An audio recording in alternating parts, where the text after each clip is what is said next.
Pushpa the rice എന്ന super hit ചിത്രത്തിൽ അല്ലു അർജുൻ അവതരിപ്പിക്കുന്ന പുഷ്പ ഒരു കുപ്രസിദ്ധ കള്ളക്കടത്തുകാരൻ്റെ അളിയനെ കൊല്ലുന്ന ഒരു രംഗമുണ്ട്. അയാൾ ലൈവ് കോളിൽ തൻ്റെ ജീവൻ രക്ഷിക്കാൻ അഭ്യർത്ഥിക്കുന്നു. അപ്പോൾ പുഷ്പ പറയുന്നു, നിങ്ങൾ എന്നെ 5 മിനിറ്റ് മുമ്പ് വിളിക്കേണ്ടതായിരുന്നു, ഇപ്പോൾ വൈകി. പുഷ്പ വെടിവെച്ച് കൊല്ലുമ്പോൾ ഇങ്ങനെ പറയുന്നു. യഥാർത്ഥത്തിൽ ഖത്തറിൽ ഇസ്രായേൽ നടത്തിയ ആക്രമണവും അതിൻ്റെ അമേരിക്കൻ ന്യായീകരണവും ഏതാണ്ട് ഇങ്ങനെയാണ്. ചൊവ്വാഴ്ച സമാനമായ ആ സാഹചര്യം ഇസ്രായേൽ ഖത്തറിൽ ബോംബാക്രമണം നടത്തിയപ്പോൾ ഉണ്ടായി. അമേരിക്കൻ പ്രസിഡന്റ് ഡൊണാൾഡ് ട്രംപിന്റെ അനുഗ്രഹം ഉണ്ടായിരുന്നതായി ടെല്ലവീവ് അവകാശപ്പെട്ട ആക്രമണമായിരുന്നു അത്. നിർഭാഗ്യവശാൽ ആക്രമണം നിർത്താൻ വളരെ വൈകി ട്രംപ് നിസ്സംഗതയോടെ പറഞ്ഞു. അതേസമയം ഈ ആക്രമണത്തെക്കുറിച്ച് ഇസ്രായേൽ തങ്ങളെ അറിയിച്ചിരുന്നുവെന്ന് അമേരിക്ക സമ്മതിച്ചു. വാസ്തവത്തിൽ ഒരു വൈറ്റ് ഹൗസ് ഉദ്യോഗസ്ഥൻ ടൈംസ് ഓഫ് ഇസ്രായേലിനോട് പറഞ്ഞു, US-നെ വളരെ മുൻകൂട്ടി അറിയിച്ചിരുന്നു. എന്നിരുന്നാലും ഖത്തറിനുള്ള US-ന്റെ മുന്നറിയിപ്പ് മനഃപൂർവ്വമോ അല്ലാതെയോ വളരെ വൈകിയായിരുന്നു. ദോഹയിൽ ആക്രമണം ആരംഭിച്ച് 10 മിനിറ്റിന് ശേഷം അമേരിക്കയിൽ നിന്ന് കോൾ വന്നതായി ഖത്തർ പറഞ്ഞു. സ്ഫോടനങ്ങളുടെ ശബ്ദം കേട്ടുകൊണ്ടിരിക്കുമ്പോഴാണ് ഒരു അമേരിക്കൻ ഉദ്യോഗസ്ഥനിൽ നിന്ന് കോൾ ലഭിച്ചത് എന്ന് ഖത്തറിൻ്റെ വിദേശകാര്യ മന്ത്രാലയ വക്താവ് ട്വീറ്റ് ചെയ്തു. ട്രംപിനെ വളർത്താൻ ശ്രമിച്ച അമേരിക്കയുടെ അടുത്ത സഖ്യകക്ഷിയായ ഖത്തറിലാണ് ഈ ആക്രമണങ്ങൾ നടന്നത് എന്ന വസ്തുത ശരിക്കും വഞ്ചന തന്നെയാണെന്ന് ലോകം പറയുന്നു. ഇന്ത്യക്കാർക്ക്, പ്രത്യേകിച്ചും മലയാളികൾക്ക് പ്രിയപ്പെട്ട രാജ്യമാണ് ഖത്തർ. ഖത്തർ ഒരു ചെറിയ രാജ്യമാണെങ്കിലും ലക്ഷക്കണക്കിന് മലയാളികളാണ് അവിടെ നിന്നും ഉപജീവന മാർഗം കണ്ടെത്തുന്നത്. ഖത്തറിൽ ഇസ്രായേൽ വ്യോമസേന നടത്തിയ ആക്രമണം അക്ഷന്തവ്യമായ ഒരു അപരാധം തന്നെയാണ്. കാരണം ഒരു രാജ്യത്തിൻ്റെ പരമാധികാരത്തിന് നേർക്കാണ് ഇസ്രായേൽ ആക്രമിച്ചത്. ഹമാസ് നേതാക്കളെ സംരക്ഷിക്കുന്നു, അല്ലെങ്കിൽ ഹമാസ് നേതാക്കളുടെ സുരക്ഷിത സ്ഥാനങ്ങൾ എന്ന നിലയ്ക്കാണ് ഇസ്രായേലിൻ്റെ ഖത്തർ ആക്രമണം. ഈ ആക്രമണം ഒരിക്കലും അംഗീകരിക്കാൻ സാധിക്കില്ല. കാരണം ഇന്ത്യക്കാരെ ചേർത്ത് പിടിക്കുന്ന ഒരു രാജ്യമാണ് ഖത്തർ. ഒരുപക്ഷെ ഗൾഫ് രാജ്യങ്ങളിൽ അമേരിക്കയ്ക്ക് സൈനിക കേന്ദ്രമുള്ള ഒരേ ഒരു രാജ്യമായിരിക്കും ഖത്തർ. ദോഹയും വാഷിംഗ്ടണും തമ്മിലുള്ള പങ്കാളിത്തം വർദ്ധിപ്പിക്കുകയും ഈ ഗൾഫ് രാജ്യത്തിന് US-ഉമായുള്ള ബന്ധത്തിൽ പ്രത്യേക സാമ്പത്തിക സൈനിക പദവികൾ നൽകുകയും ചെയ്തുകൊണ്ട് നാറ്റോയ്ക്ക് പുറത്തുള്ള ഒരു പ്രധാന സഖ്യകക്ഷിയായി അമേരിക്ക ഖത്തറിനെ ഔദ്യോഗികമായി അംഗീകരിച്ചിട്ടുണ്ട്. അമേരിക്കയും ഖത്തറും തമ്മിൽ വിപുലമായ സാമ്പത്തിക ബന്ധങ്ങളുണ്ട്. ഒരുപക്ഷെ ഖത്തറിലെ ഏറ്റവും വലിയ വിദേശ നിക്ഷേപകനും അമേരിക്ക തന്നെയാണ്. 120-ലധികം അമേരിക്കൻ കമ്പനികളാണ് ഖത്തറിൽ പ്രവർത്തിക്കുന്നത്. ഖത്തറുമായി അമേരിക്ക ശക്തമായ വ്യാപാര ബന്ധം തന്നെ വികസിപ്പിച്ചെടുത്തിട്ടുണ്ട്. US സെൻട്രൽ കമാൻഡിന്റെ പ്രവർത്തന മേഖലയുടെ ലോജിസ്റ്റിക് കമാൻഡ് ബേസിംഗ് ഹബ്ബുകളായി അൽ ഉദൈദും ഖത്തറിലെ മറ്റു ഫെസിലിറ്റികളും പ്രവർത്തിക്കുന്നു. കൂടാതെ ഇറാഖ്, അഫ്ഗാനിസ്ഥാൻ, സിറിയ എന്നിവയുൾപ്പെടെയുള്ള രാജ്യങ്ങളിലെ US വ്യോമ പ്രവർത്തനങ്ങൾക്ക് മേൽനോട്ടം വഹിക്കുകയും ചെയ്യുന്നത് ഖത്തറിലെ അമേരിക്കൻ ബേസുകളാണ്. എന്നാൽ ഫലസ്തീൻ തീവ്രവാദ സംഘടനയായ ഹമാസിന്റെ പ്രധാന സാമ്പത്തിക സഹായിയാണ് ഖത്തർ. വർഷങ്ങളായി $1.8 ബില്യൺ ഖത്തർ ഹമാസിന് കൈമാറിയിട്ടുണ്ട്. ഖത്തർ ഇന്ത്യക്ക് വളരെ പ്രിയപ്പെട്ട ഒരു രാജ്യമാണ്. ഭീകരതയ്ക്കെതിരായ പോരാട്ടത്തിൽ ഇന്ത്യക്ക് ഖത്തർ പൂർണ്ണ പിന്തുണ നൽകിയിട്ടുണ്ട്. ഇപ്പോൾ ഈ കഴിഞ്ഞ ദിവസത്തെ ആക്രമണങ്ങളിൽ വിമർശിച്ചുകൊണ്ട് പ്രധാനമന്ത്രി നരേന്ദ്രമോദി ടെലിഫോണിൽ സംസാരിച്ചു. പേർഷ്യൻ ഗൾഫ് മേഖലയിലെ സുരക്ഷയിലും അമേരിക്കയും ഖത്തറും തമ്മിൽ സഹകരിക്കുന്നുണ്ട്. പ്രത്യേകിച്ച് അൽ ഉദൈദ് വ്യോമസേന താവളവും സെൻകോം ഫോർവേഡ് ആസ്ഥാനവും ഖത്തറിലാണ്. നോർത്ത് അറ്റ്ലാന്റിക് ട്രീറ്റി ഓർഗനൈസേഷനും മേഖലയിലെ US സൈനിക പ്രവർത്തനങ്ങൾക്കും ഖത്തറിൻ്റെ പൂർണ്ണ പിന്തുണയുണ്ട്.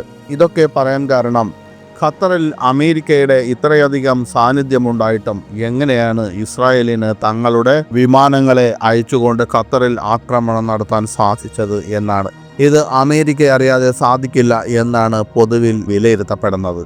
കാരണം ഖത്തറിന് അമേരിക്കയുടെ അനവധി അത്യാധുനിക ആയുധങ്ങളുണ്ട്. അത് പോരെങ്കിൽ അമേരിക്കയുടെ സാന്നിധ്യവും ഖത്തറിനുണ്ട്.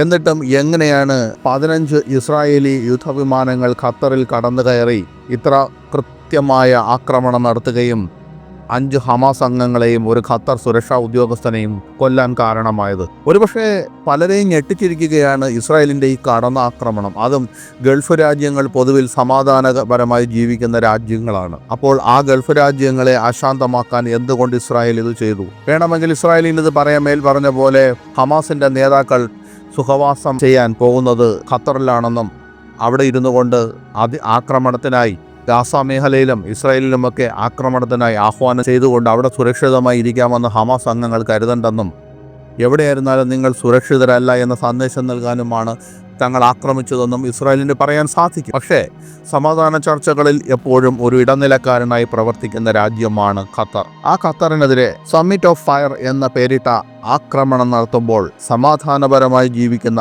ഒരു വികസിതമായ ഒരു രാജ്യത്തെയാണ്, അനവധി രാജ്യങ്ങളിലെ പൗരന്മാർക്ക് ഉപജീവന മാർഗം നൽകുന്ന ഒരു രാജ്യത്തെയാണ് ഇസ്രായേൽ ആക്രമിച്ചിരിക്കുന്നത്. എന്നാൽ അവിടെ അമേരിക്കയുടെ അതിശക്തമായ വ്യോമ പ്രതിരോധ സംവിധാനങ്ങൾ ഉണ്ടായിരുന്നു. ആ വ്യോമ പ്രതിരോധ സംവിധാനങ്ങളുടെ കാര്യക്ഷമതയെക്കുറിച്ച് നമ്മൾ ഇനി സംശയിക്കേണ്ടിയിരിക്കുന്നു. F-15, F-16 എന്നീ വിമാനങ്ങൾ ഉപയോഗിച്ച്, അതിലും സ്റ്റെൽത്ത് ഫൈറ്ററായ F-35A എന്നിവ ഉപയോഗിച്ചാകാം ഈ ആക്രമണം എന്നാണ് വിദഗ്ധർ വിലയിരുത്തുന്നത്. കൃത്യമായി പതിച്ച ഇസ്രായേലിന്റെ മിസൈലുകൾ എന്താണ് സൂചിപ്പിക്കുന്നത്? എന്തുകൊണ്ടാണ് ഖത്തറിന്റെ പ്രതിരോധ സംവിധാനങ്ങളെ തച്ചുടച്ചത് എന്ന ചോദ്യമാണ് അവശേഷിക്കുന്നത്. അതോ ഖത്തർ അമേരിക്കയിൽ നിന്ന് സ്വന്തമാക്കിയിട്ടുള്ള ഈ ആയുധങ്ങളെല്ലാം തന്നെ പേപ്പറിൽ മാത്രമാണോ ബലം?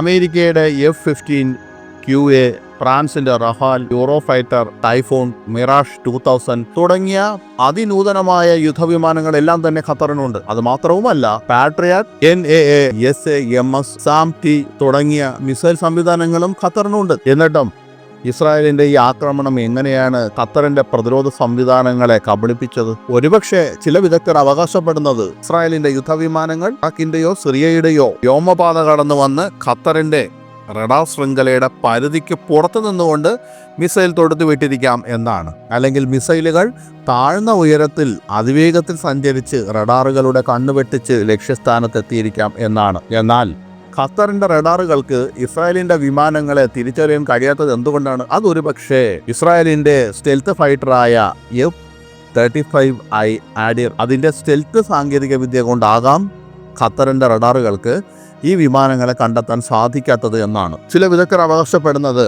റഡാർ ഫീഡുകൾ ജാം ചെയ്യുകയോ വ്യാജ സിഗ്നലുകൾ നൽകി ആശയക്കുഴപ്പത്തിലാക്കുകയോ ചെയ്തു എന്നാണ് ചിലർ സൂചിപ്പിച്ചിരിക്കുന്നത്. എന്തായിരുന്നാലും അമേരിക്കയുടെ വലിയ സാന്നിധ്യവും അമേരിക്കയുടെ സൈനിക താവളങ്ങളും അല്ലെങ്കിൽ തുർക്കിയുടെ സൈനിക സാന്നിധ്യവും, ഇങ്ങനെ ഖത്തറിന്റെ ഉൾപ്പെടെ 3 രാജ്യങ്ങളുടെ സൈനിക സാന്നിധ്യം ചെറിയ പ്രദേശത്തിൽ ഇസ്രായേൽ എങ്ങനെ ആക്രമണം നടത്തി എന്നുള്ളത് പലരിലും ചോദ്യമായി അവശേഷിക്കുന്നുണ്ട്. അമേരിക്കയെ അറിയാതെ അവിടെ കളി നടക്കില്ലെന്നാണ് പലരും പറയുന്നത്. എല്ലാവിധ സുരക്ഷയും അമേരിക്കയുടെ കയ്യിൽ ഭദ്രമാക്കിക്കൊണ്ട് അമേരിക്കയെ കണ്ണടച്ച് വിശ്വസിച്ച ഖത്തറിനെ അമേരിക്ക ചതിച്ചോ എന്നാണ് പലരും ചോദിക്കുന്നത്. തീർച്ചയായും ചതിച്ചേക്കാം. കാരണം അമേരിക്കയ്ക്ക് ഖത്തറിനേക്കാൾ വലുത് ഇസ്രായേലാണ് എന്നുള്ളതാണ് സത്യം. അമേരിക്ക എന്ത് വന്നാലും എത്ര നെറുകേട് കാണിച്ചാലും ഇസ്രായേലിനെ മാത്രമേ സംരക്ഷിക്കൂ എന്നുള്ളത് പൊതുവിൽ ലോകത്ത് എല്ലാവർക്കും അറിയാവുന്ന ഒരു കാര്യമാണ്. നിങ്ങൾ അവർക്ക് വ്യോമത്താവളങ്ങൾ നൽകിയാലും സൈനിക താവളങ്ങൾ നൽകിയാലും പണം നൽകിയാലും മുതൽ മുടക്കിനായി അവരുടെ കമ്പനികളെ മുതൽ മുടക്കിനായി ക്ഷണിച്ചാലും അനുവദിച്ചാലും അവർ നിങ്ങളുടെ രാജ്യത്ത് നിന്ന് ലാഭം കൊയ്തുകൊണ്ട് പോയാലും ഒക്കെ അവർക്ക് നിങ്ങളെക്കാൾ ഇഷ്ടം ഇസ്രായേലിനെ തന്നെയാണ് എന്നുള്ളതാകാം കാരണം അമേരിക്ക അറിയാതെ ഖത്തറിൽ ഒരു ഇല അനങ്ങില്ല എന്നുള്ളത് തന്നെയാണ് സത്യം. എന്നാൽ ഖത്തർ ഒന്നും ഇതിലും പഠിക്കില്ല. അവർ അമേരിക്കൻ പ്രസിഡന്റിന് വിമാനം സമ്മാനമായി നൽകുന്നു.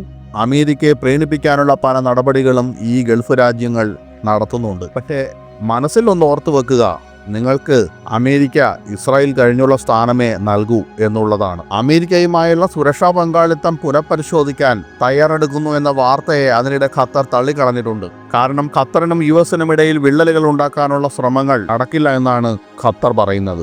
വർഷങ്ങളായി ഞങ്ങൾ ഭയങ്കരമായ സഹകരണത്തിലാണെന്നും മേഖലയിലെ സമാധാനവും സുരക്ഷിതത്വവും ശക്തിപ്പെടുത്താൻ ഒരുമിച്ച് പ്രവർത്തിക്കുന്നുവെന്നുമാണ് അവർ പ്രസ്താവനയിൽ വെളിപ്പെടുത്തുന്നത്. പിന്നെ ആകെ ഒരു കാര്യം അവർ ചെയ്തത്, ഇസ്രായേലിന്റെ ആക്രമണത്തെക്കുറിച്ച് അമേരിക്ക മുൻകൂട്ടി അറിയിച്ചു എന്ന അമേരിക്കയുടെ പ്രസ്താവനയെ ഖത്തർ തള്ളിക്കളഞ്ഞിട്ടുണ്ട്. അതുകൊണ്ട് തന്നെ ഇത്തരം ഒരു പശ്ചാത്തലത്തിലാണ് അമേരിക്കയുമായുള്ള സുരക്ഷാ സഹകരണം പരിശോധിക്കാൻ ഖത്തർ തയ്യാറെടുക്കുന്നു എന്നുള്ള കാര്യങ്ങളൊക്കെ ലോകത്ത് പ്രചരിച്ചത്. എന്തായാലും സെപ്റ്റംബർ 9 ദോഹയിലെ ഹമാസ് പൊളിറ്റിക്കൽ ബ്യൂറോ നേതാക്കളെ ലക്ഷ്യമിട്ട് ഇസ്രായേൽ ദോഹയിലെ ലക്താഫിയയിൽ നടത്തിയ ആക്രമണം തികച്ചും വിമർശിക്കപ്പെടേണ്ടത് തന്നെയാണ്. അതോടൊപ്പം തന്നെ മറ്റു രാജ്യങ്ങളിൽ പ്രശ്നങ്ങളുണ്ടാക്കുന്ന വ്യക്തികൾക്ക് അഭയം കൊടുക്കാനുള്ള ശ്രമങ്ങളും പല രാജ്യങ്ങളും ഇനിയും ഉപേക്ഷിക്കണം. ഹമാസ് ഒരുപക്ഷെ ഗാസയിലെ ഒരു കാലത്ത് ഗാസ ഭരിച്ച ഒരു വിഭാഗമായിരിക്കാം, ഒരു സായുധ വിഭാഗമായിരിക്കാം. ഗാസയിലെയും പാലസ്തീനിലെയും ജനങ്ങളോടാണ് നമ്മൾ ഐക്യദാർഢ്യപ്പെടേണ്ടത്, അവിടുത്തെ സായുധ ഗ്രൂപ്പുകളോടല്ല. അതുമാത്രമല്ല, സമാധാനത്തിനുള്ള നൊബേൽ സമ്മാനം വാങ്ങാൻ നടക്കുന്ന ട്രംപിന്റെ ഇരട്ടത്താപ്പിനെയും ഇത് തുറന്നു കാട്ടുന്നു. ഗാസയിൽ വെടിനിർത്തൽ സംബന്ധിച്ച അമേരിക്കയുടെ ഏറ്റവും പുതിയ നിർദ്ദേശത്തെക്കുറിച്ച് ചർച്ച ചെയ്യാൻ ഹമാസിന്റെ രാഷ്ട്രീയ നേതൃത്വം ദോഹയിൽ ഒത്തുകൂടിയപ്പോഴാണ് ഇസ്രായേലി ആക്രമണമുണ്ടായത്. ഒരു കരാറിൽ ഒപ്പിടാനുള്ള ട്രംപിന്റെ അവസാന മുന്നറിയിപ്പിന് ശേഷം. അവസാന മുന്നറിയിപ്പ് ഇത്ര പെട്ടെന്ന് അവസാനിക്കുമെന്ന് എല്ലാവർക്കും സങ്കല്പിക്കാൻ പോലും കഴിയില്ലായിരുന്നു. ഈ കുറ്റകൃത്യത്തിന് US ഭരണകൂടം സംയുക്തമായി ഉത്തരവാദികളാണെന്ന് ഞങ്ങൾ കരുതുന്നതായി ഹമാസ് പറഞ്ഞു. ആ ആക്രമണം ട്രംപിന്റെ അന്താരാഷ്ട്ര വിശ്വാസ്യതയ്ക്ക് മാത്രമല്ല, ആഗോള സമാധാന നിർമ്മാതാവാകാനുള്ള അയാളുടെ സ്വയം അവകാശവാദങ്ങളുടെയും അഭിലാഷങ്ങളുടെയും കനത്ത പ്രഹരമായിരുന്നു. ഇന്ത്യയെ പോലെ തന്നെ സഖ്യകക്ഷികളുമായി ഇടപെടുന്നതിൽ ട്രംപിന്റെ പ്രവചനാതീത സ്വഭാവം ഇപ്പോൾ ഖത്തറും അനുഭവിക്കുകയാണ്. 4 മാസം മുമ്പ് ട്രംപിന്റെ ഖത്തർ സന്ദർശന വേളയിലാണ് $400 മില്യൺ വിലമതിക്കുന്ന പറക്കുന്ന കൊട്ടാരമെന്ന് വിളിക്കപ്പെടുന്ന ഒരു ആഡംബര ബോയിങ് 747 ജെറ്റ് സമ്മാനമായി ട്രംപിന് ലഭിച്ചത്.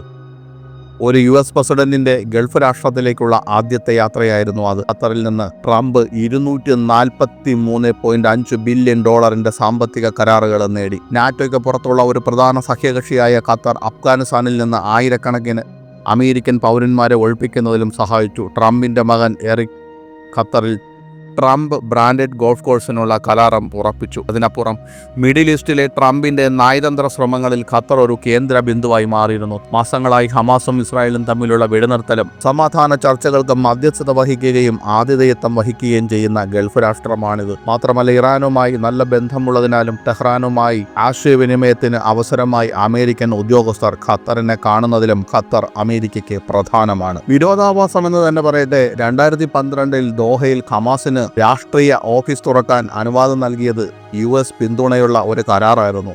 പലസ്തീൻ ഭീകര സംഘടനയുമായി പരോക്ഷമായ ആശയവിനിമയ മാർഗങ്ങൾ സ്ഥാപിക്കാനുള്ള അമേരിക്കയുടെ നീക്കമായിരുന്നു അതിന് പിന്നിൽ. എന്നിരുന്നാലും ബെഞ്ചമിൻ നെതന്യാഹുവിന്റെ അപകടകരമായ ചൂതാട്ടം പരാജയപ്പെട്ടതായി തോന്നുന്നു. വരാനിരിക്കുന്ന ആക്രമണത്തെക്കുറിച്ച് ഖത്തറികളെ അറിയിക്കാൻ ട്രംപ് ഉടനടി ഒരു പ്രത്യേക ദൂതൻ സ്റ്റീവ് വിറ്റ്കോഫിന് നിർദ്ദേശം നൽകിയതായി white house press secretary Karoline Leavitt മാധ്യമപ്രവർത്തകരോട് പറഞ്ഞു.